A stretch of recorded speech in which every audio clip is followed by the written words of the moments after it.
आपण वळूया भाग्यश्रीकडे। भाग्यश्री, तुम्ही कुठे आहात मुंबईत, तिथं काय परिस्थिती आहे? मी आता कुर्ल्यामध्ये आहे लाघवी। आपण बघतोय की मुंबईमध्ये आता कुर्ला परिसरामध्ये हायवेवर इतका मोठा इथे कचरा पडलेला पाहायला मिळतो। एकही गाडी नाहीये। आपल्या बरोबर काही अधिकारी आहेत। दादा, कुठे काय काम करतात? बीएमसीचे अधिकारी दिसताय, तुमच्या गळ्यामध्ये कार्ड आहे, नेमकं काय काम आहे तुमचं? आमच्या साफसफाईचं काम आहे। मग ही साफसफाई झालेली आहे? आता गाडी येणार। गाडी कधी येणार आणि किती वेळा गाडी येते? गाडी 2-3 वेळा येते, दुपारी येते, सकाळी येते, नाईटला येते। नक्की येते का? आणि जर 3 वेळेला गाडी येते तर रात्रीचा कचरा उचललेला नाहीये का? हा कधीचा कचरा आहे? रात्री तुम्ही काय म्हणता, नाईटला गाडी येते, मग हा कचरा गाडी कुठे फुल झाली असणार, ते गाडी येते इकडे नाईटला पण तुम्ही म्हणता की 3 वेळेला गाडी येते सकाळ। आता आपण बघतोय की जवळपास 10 वाजत आलेले आहेत, गाडी सकाळपासून आलेली नाहीये। सकाळी दुसरा पॉइंट असतो मेन, नंतर इकडे येते, ते भरून इकडे येते। दादा, तुमचं नाव काय? माझं नाव गिरीश। काय काम करता तुम्ही नेमकं? काय पोस्ट आहे तुमची? माझी मुकादम मध्ये आहे, साईट सुपरविजन। माझ्याकडे लेबर आहे, लेबरकडून सफाई करून घ्यायची। दादा, आपण आपल्या बरोबर। दादा, काय त्रास होतोय तुम्हाला सफाई करताना? काय काय तुम्हाला सगळ्या जे गोष्टी आहेत ते प्रोव्हाइड होत आहेत का? नाही, आम्हाला काय त्रास नाही। लोक कंपनी कारखान्यावाला लय कचरा टाकतात। परवाच्या दिवशी JCB लागली, गाडी लागली तरी लोक कचरा टाकतात। आता झाडू मारून गेले, आम्ही 11 वाजता कचरा टाकतो। तुम्ही थेट नागरिकांवर आरोप करता? इकडे सगळे भंगारवाले आहे, सगळे भंगारवाल्याचा कचरा आहे। त्याच्यामध्ये घराचा कचरा तुम्हाला दिसतोय काय? नाही, इकडे पिशव्या पडलेल्या आहेत, त्या घरच्याच आहेत, त्या काय? हे सगळे आपण बघूया ना, आपण काय नेमका कचरा आहे तोही बघूया। माशा फिरतायत दादा इथे, याचा अर्थ इथे कुठे आहे घराचा कचरा? सगळे भंगारचा कचरा आहे, दाखवा मला। वास येतोय दादा इथनं या कचऱ्यामधनं। बघा, सगळे भंगारचा कचरा पण आहे। इथनं वास येतोय, याचा अर्थ मिक्स कचरा असणार आहे हा सगळा? नाही, सगळे भंगारी इकडे आतमध्ये सगळे गोदामचे कचरा येतात। भाग्यश्री, भंगारचा कचरा उचलायचा नाही असा कुठला नियम आहे? आता 5 मिनिट मध्ये। पण एक्झॅक्टली भंगारचा कचरा उचलायचा नाही असा काही नियम आहे का? महापालिकेने सांगितले, सफाई होते पण परत टाकून जातात। 10 मिनिट साफ झाली तर परत येतात, टाकतात। तुम्ही त्यांच्यासाठी आतमध्ये गाड्या फिरवता का? आतमध्ये काही प्रोव्हिजन केलेली आहे का? किंवा सुका कचरा, ओला कचरा त्याचं काही आहे ना? गाडी आहे त्यांच्यासाठी, जीप आहे, टेम्पो आहे। किती वेळा येते ती दिवसात? ते चक्कर मारते जीप आतमध्ये। कुठे चक्कर मारते? सलाम एरियामध्ये। आणि किती वेळ येते ते माहित नाही, ते ML जोला माहित आहे। कोणाला माहिती? अधिकारीला माहित आहे। तुम्ही मुकादम आहात, तुम्हाला माहित नाहीये? मला इकडच्या माहित आहे, मेन रोडच्या। माझ्याकडे मेन रोडचे लेबर असतात, त्याच्याकडून। किती लेबर आहे माझ्याकडे? 24। आता किती कुठल्या वेळेत काम करतात ते? सकाळी 6:30 वाजता हाजरीवर येतात, 6:15ला। नंतर ते बीटवर येतात, कपडे चेंज करून झाडू मारतात पुढे। बोलव त्यांना, दाखव, थांबा बोलवतोय। एकंदरीत जर बघितलं तर 3 वेळेला जर गाडी येते तर हा रात्री उचलला जात नाही का? हा मोठ्या प्रमाणात गाडी येणार आता 10 वाजता। आपण बघतोय लाघवी की कशा पद्धतीची उत्तरं दिली जातात। ते म्हणतात की इथे 3 वेळेला गाडी येते। जर 3 वेळेला जर गाडी येते तर एवढा मोठा कचरा 3 वेळेला गाडी येत असती तर दिसला असता का? हा सगळ्यात मुळात पहिला प्रश्न आहे। जरी भंगारचा कचरा असला तरी देखील हायवेवर अशा पद्धतीचा कचरा पडणं हे कितपत योग्य आहे आणि महापालिका नेमकं काय करते, हे सगळे प्रश्न या निमित्ताने पुन्हा उपस्थित होत आहेत। आणि मी पुन्हा सांगते, हा कचरा जरी आपल्याला आत्ता दिसत असला की हा भंगारवाल्यांचा कचरा आहे, पण या कचऱ्यामध्ये पण प्रचंड माशा फिरतात, प्रचंड वास येतोय। आणि आपण एकंदरीत जर बघितलं तर इथल्या रहिवाशांना देखील त्याचा त्रास येता जाताना होतच असणार। आपण त्यांच्याशी देखील बोलण्याचा प्रयत्न करूया। पण हा देखील एक मुद्दा यातून या निमित्तानं।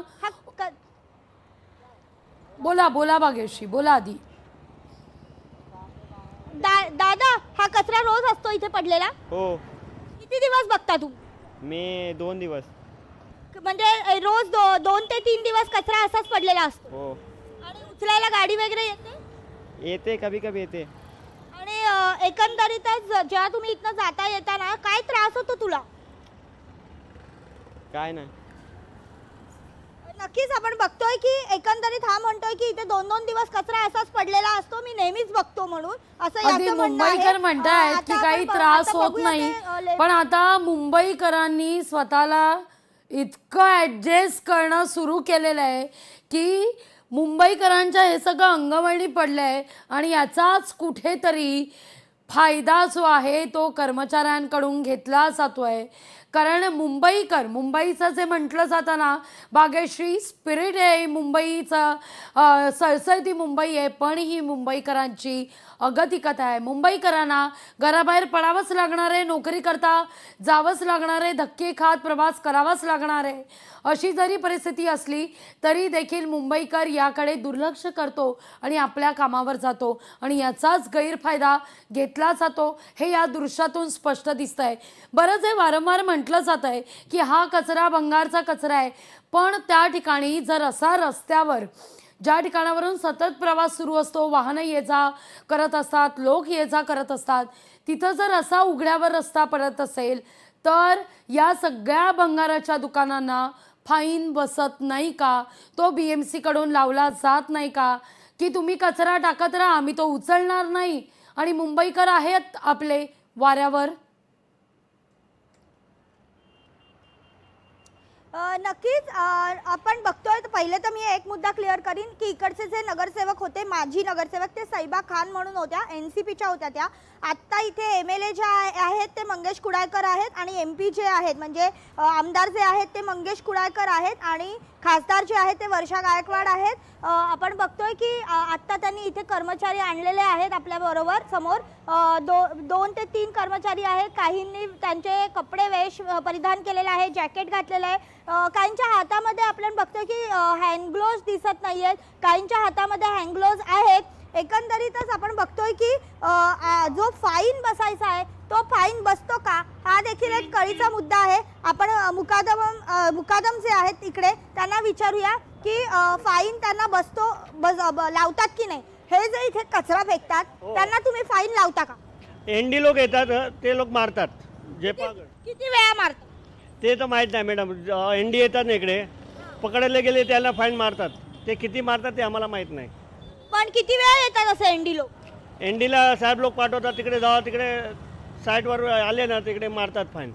फाईन मारून सुद्धा कचरा टाकतात असं म्हणणं आहे का तुमचं? हो. यांना काही फरक नाही पडत? काय फरक नाही पडत, ते सगळे भंगार. त्याचं उपाययोजना तुम्ही काय केलंय महापालिका म्हणून? अधिकारीला माहित मॅडम. अगदी भाग्यश्री आपण पाहतोय या ठिकाणी ते म्हणतात की उडवा उडवीची उत्तरं दिली जात आहेत. याचं त्याच्यावर, त्याचं याच्यावर असं करत ढकलाढकली सगळी सुरू आहे आणि इथं मात्र मुंबईकरांना वेठीस धरलं जात आहे, हे वास्तव आहे. तुर्तास धन्यवाद भाग्यश्री आणि भूषण, तुमच्या दोघांचेही आभार. तुम्ही दिलेल्या एकूणच सविस्तर माहिती संदर्भात आणि हे सगळं वास्तव आमच्यापर्यंत पोहोचवलं त्याबद्दल. पण केवळ 2 ठिकाणाची बातमी दाखवून लोकशाही मराठी थांबणार नाही आहे.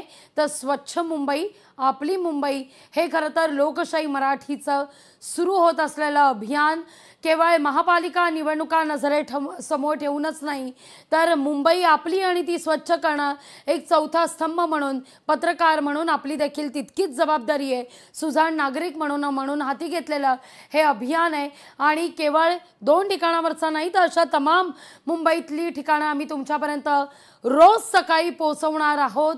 तिकडचं वार्तांकन तुमच्यापर्यंत पोहोचवणार आहोत. त्यामुळे तुम्हाला देखील विनंती करते, हातात तुमच्या मोबाईल आहे, केवळ रील्स आणि सेल्फी काढण्याकरता तो न वापरता मुंबईतली सत्य परिस्थिती कचऱ्यासंदर्भातली आमच्यापर्यंत पोहोचवा. आम्ही इथून मुंबईकरांचा आवाज बुलंद करण्याचा प्रयत्न करू. लोकशाही मराठी ऐका, पहा, जागरूक रहा.